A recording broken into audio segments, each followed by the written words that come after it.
Toshiki Fujimori to make a statement.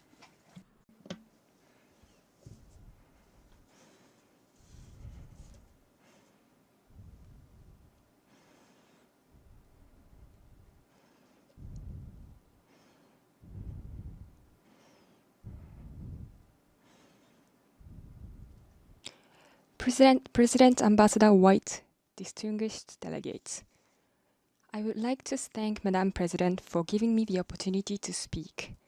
My name is Fujimori Toshiki, and I'm the Assistant Secretary General of Nihon Hidankyo, Japan Confederation of Hibakusha Organizations. I'm one of the people who was exposed to the atomic bomb in Hiroshima on August 6, 1945. Hibakusha established Nihon Hidankyo 11 years after the bombing, and since then, we have called for no more Hibakusha within Japan and abroad. The treaty you will be negotiating today must reflect this call of Hibakusha in express terms, so that the world makes remarkable progress towards nuclear weapons abolition. I was 1 year and 4 months old when the bomb was dropped. We were a big family of 12, consisting of my grandfather, father, mother, 6 elder sisters, 2 elder brothers, and myself. 2 of my elder sisters and my 2 elder brothers had evacuated out of the city of Hiroshima to avoid air raids. The 8 of us who stayed in Hiroshima were exposed to the bomb. My 4th eldest sister was 13 years old, was in her first year of an all-girls junior high school. She was around 400 meters from the hypocenter when the bomb was dropped.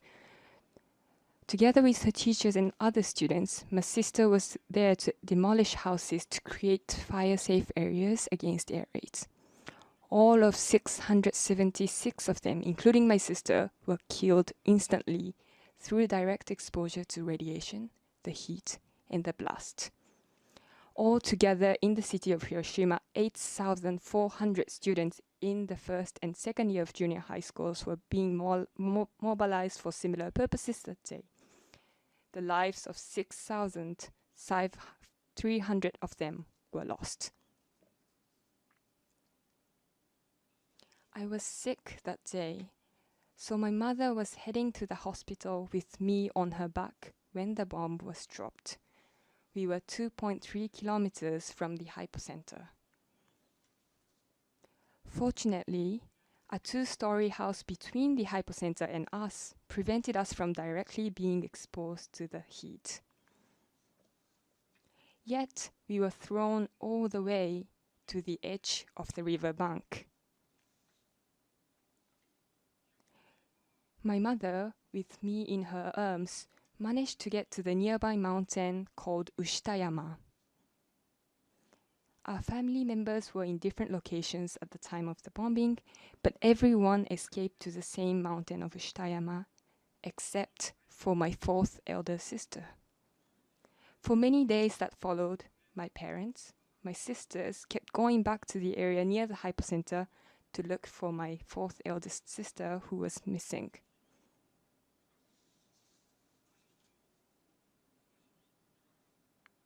However, we never found her.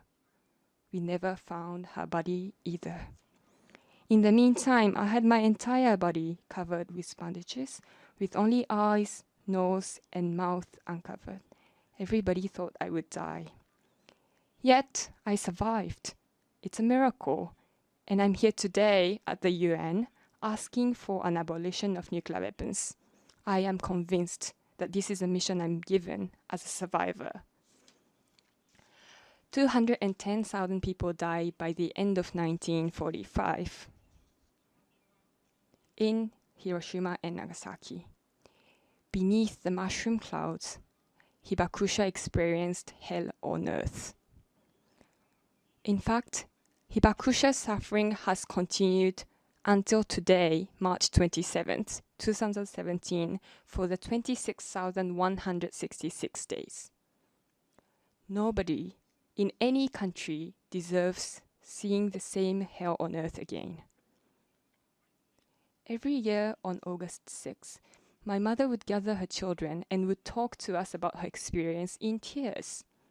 I once asked my mother why she would speak about it if recalling the experience makes her suffer. She just said, "I can't make you go through the same experience." Her tears were her heartfelt appeal. She called, as a mother, for a world with no more hell on earth. 3 international conferences hosted by Norway, Mexico, and Austria, as well as a joint statement at the prep committee meetings for the NPT review conference and the first committee, repeatedly and strongly reaffirmed the following conclusions. That whether intended or not intended, the effects of a nuclear weapon detonation are not constrained by national orders. That no state or international body could provide relief.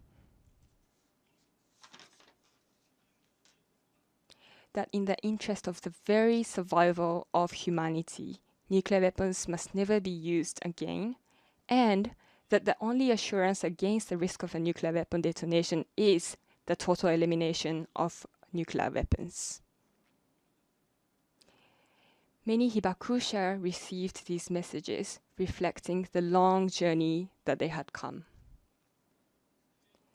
Nuclear weapon states and the allied nuclear-dependent states are against concluding a treaty to abolish nuclear weapons.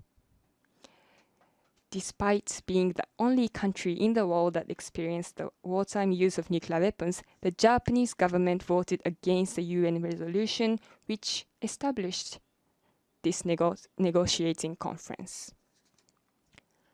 As a Hibakusha and as a Japanese, I'm here today, heartbroken.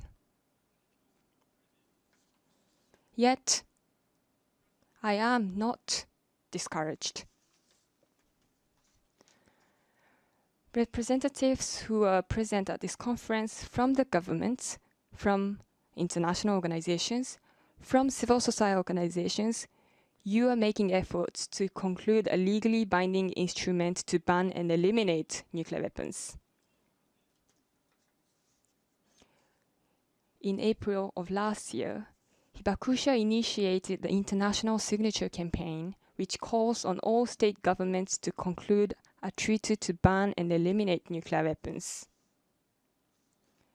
We reached out to countries across the world, and last October, we delivered our first batch of 560,000 signatures to the chair of the first committee. Today, we have over 1,720,000 signatures with us. We will continue the campaign until 2020, and we aim to collect hundreds of millions of signatures. Let us work together to achieve the nuclear ban treaty.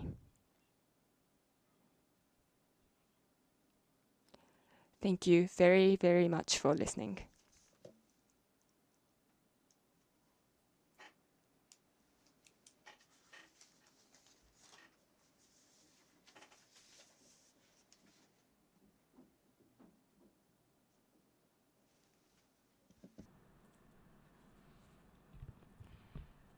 Le agradezco al señor. I would like to thank Mr. Fujimori for his very heartfelt and realistic account of his story and of what has happened to him and the motivation for us as we proceed with our work. Speaker for the opening of the conference. Before proceeding further, I would like to inform delegations that the conference will now proceed to its high-level segment on the understanding that all procedural matters, including the question of participation of the Holy See and Palestine and revisions to the proposed rules of procedure, will be addressed at the meeting at 3 p.m. this afternoon. Members will recall that the conference concluded its consideration of Agenda Item 2, election of the President, and Agenda Item 3, adoption of the agenda.